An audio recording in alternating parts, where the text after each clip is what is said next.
Hey guys, and welcome back to another video. In this video, I'll be going through the Melbourne vs Fremantle game and going through the game review and how I really had a really good game in this one. I think it was only PETRACCA playing in this game, was it, in the end?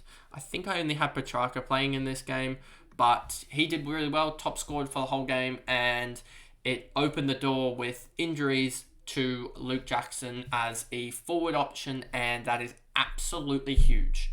Absolutely huge, because it means that we might be able to hold a green or a Bont in the bye rounds, as Jackson's popped up and can replace Sheasel or can replace Zeeble as, or even Rosie, obviously, or that last.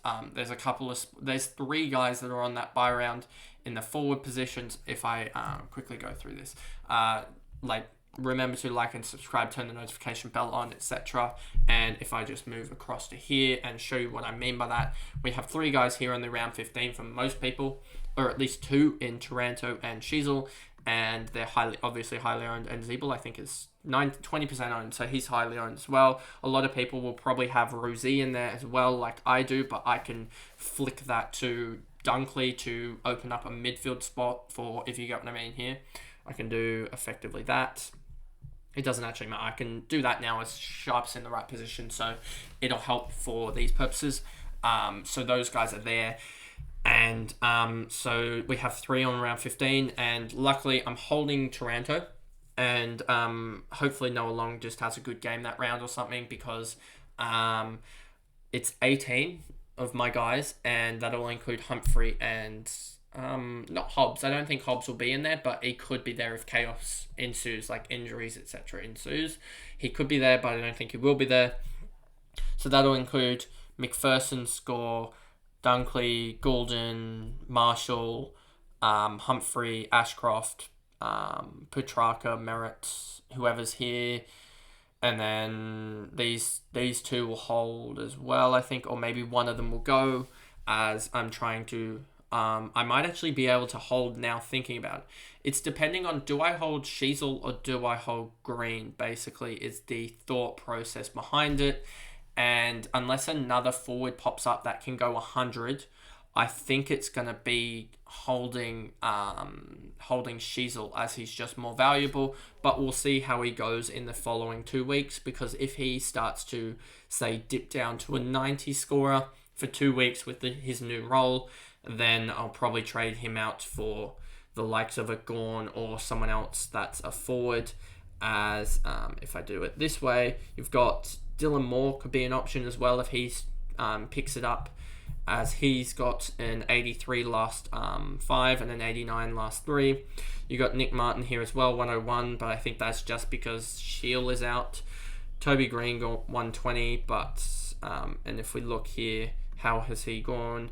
90. He's actually done all right, really, except for this 22 point a game. He's actually done really well. So he's round 15 though. Hogan, Kerno's round 15. So Luke Jackson, as we talked about. Hayward, I think it was just a good game from him. Hobbs at the moment is going to go up to, I suspect, probably around that. If we look at AFL break evens. If we look here at AFL break-evens, you got Hobbs here at 35 break-even. Do I think he holds that 35 break-even? Probably. Probably 30. He holds that 35 break-even. As he 1, 2, 3, 4, 5. He drops a 23 out of his system, which should actually help him. I wonder if he's going to be less break-even wise, but we'll wait and see. And there's no one else really here, unless I'm not going to pick up Cameron at this point, just because he's been so inconsistent, and his last 5 are last 3 of 80 and last 5 of 81, and yeah, just not really what I want. Sparrow could be, but I don't think he will be, as he's gone 78 last 3, and yeah, just had a pretty pathetic performance there. Heaney, if he gets the midfield time, could be a guy, but this will be a decision that I have a couple more rounds to mull over, which is good.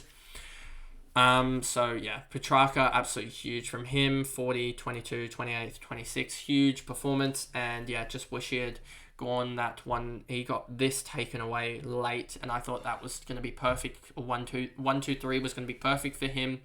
But a 116 is still really good in the end, but a 123 would have just stepped up a gear. Grundy, Sparrow, Brayshaw, and 92. So maybe he's hitting his straps. I don't know particularly, but we have a couple more rounds to see, as he could be a guy around 15 that we get in, a very underpriced guy. But we'll have to wait and see, as he's still dropping price. Gorn 101. I don't know if Gorn got his forward status. I believe it's down to like 2 decimal places whether he got his forward status or not. We don't know 100%. Like, he needed, I think it was like 1% more to be certain that he'd get it. But it is very, very tight, and I wouldn't be surprised if from all reports, it sounds like he's on the bad side of it, that he won't get it. Neil Bullen, Salem, 78. Salem's just been a horrible pick the last couple of years. Harms, Pickett, Fricks, Viney, May, Langdon, Sparrow, Bowie, Van Rooyen, 49. He's gaining some cash, but it's so slowly. So like Phillip, who I'd be getting him out, as I think one of his big games is going to come out of his system, or it slides slowly back and he starts to get to the point where you just can't have him. Rivers, 46. Bad for cash, obviously, there, as he's going to lose 20k. Chandler subbed out on 38, so a lot of people would have had him as well.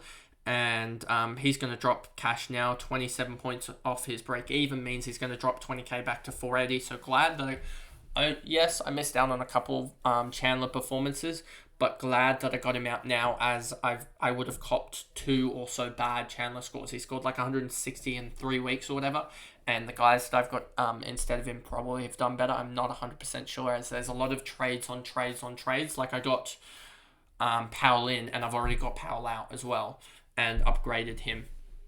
McVee, Lever, Jordan, and we move on to Freo. Freo, here you have Jackson 108, and this is what we're talking about. 1, 2, 3, 4. When did Darcy come out of the game? 7 minutes into the second. So I want to see 7 minutes into the second. He had 1, 2, 1 back again, 2, 3, 4, 5, 6, 7, 8, 9, 10, back to 9, 10, 11, 12, 13.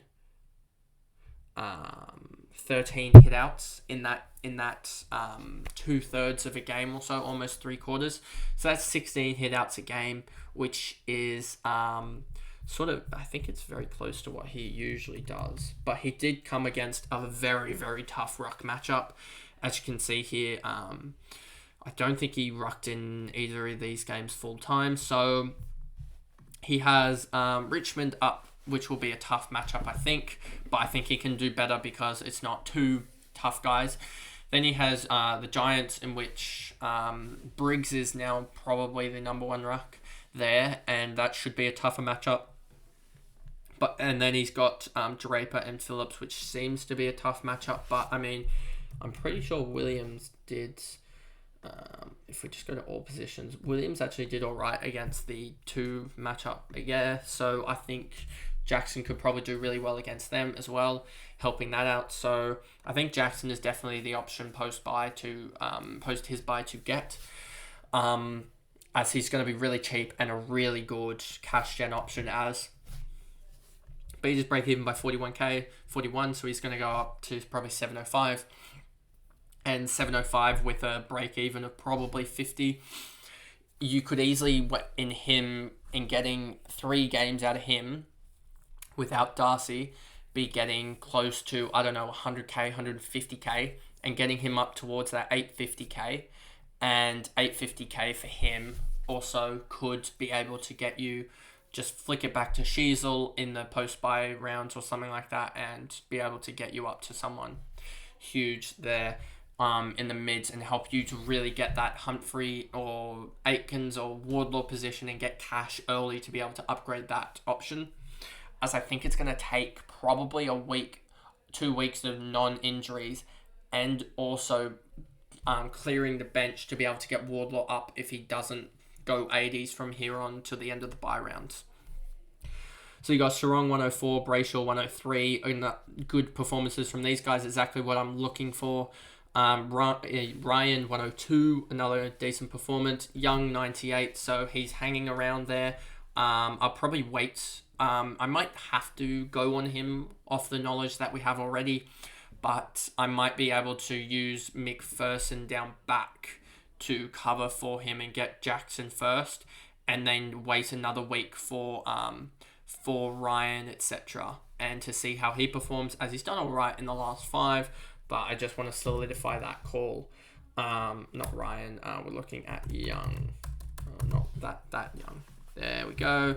And we look here. He's done 112, 102, 108, 90, 83, 98. So yeah, pretty good. But I think one more week of him could be good. What's Ryan sitting at? 803k. So Ryan is also an option, I think. But also Ryan, I think, has had a couple of stinkers.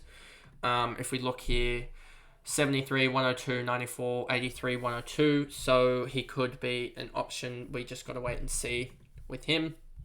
Young, Aish, Amira, Cox, Hughes, Amos. None of these guys really matter. Johnson as well. He's come into the mix as well. But I just don't understand with his game time. What's the plan with him? Schultz, Clark, O'Driscoll, Clark, Swiskowski, Fife is just dropping cash very, very quickly. Frederick, Tracy, Pierce, Darcy got subbed out, as we said, and that's going to have a ripple effect. Obviously, a lot of people copped him. He's like 16% owned, so a lot of people copped him. Walker and Sturt.